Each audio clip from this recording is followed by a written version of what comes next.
The reagent used in Wolff-Kishner reduction is.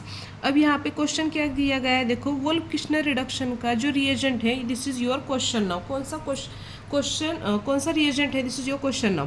तो यहाँ पे फर्स्ट ऑफ ऑल हम देखते हैं कि वोल्फ-किश्नर रिडक्शन जो होती है वो किस पैटर्न की रिएक्शन है।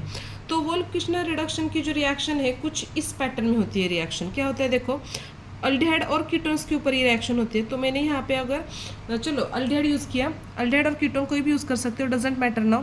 और जो नाइट्रो से रिलेटेड कंपोनेंट होता है, अमाइन से रिलेटेड, तो ये फर्स्ट स्टेप में यहाँ पे रिएक्ट होता है। इसमें से ये H2O जो होता है वो चला जाएगा फर्स्ट स्टेप में टू गिव्स प्रोडक्ट। प्रोडक्ट क्या होगा, देखो first of all formation of product is which one is that is what here RC, here H होगा। ये डबली बॉन्डेड जो होता है वो as it is in the form में होता है। यहाँ पे आएगा नाइट्रोजन और उसके बाद आएगा ये H2 नाउ, ठीक है।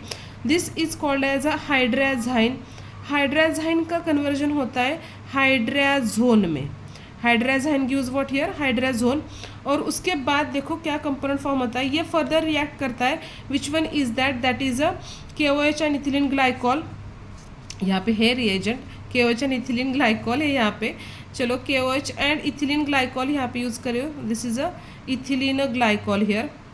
तो क्या फॉर्म होता है, देखो what is the formation of this component. ये फर्स्ट जो होता है, ये टोटली कंपोनेंट जो होता है इसमें से ये रिमूव हो जाता है। Attack of only hydrogen towards on this H no and formation of component कुछ इस पैटर्न में होगा, देखो H और ये दो हाइड्रोजन एज इट इज हो गए।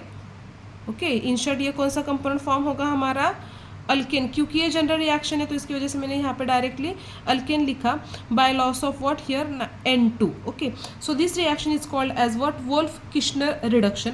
यहाँ पे फर्स्ट स्टेप में हमने यूज़ किया है hydrazine as a reagent and second step में यूज़ किया which one is that is a KOH as a reagent. In short option number B is correct for this reaction now, understand.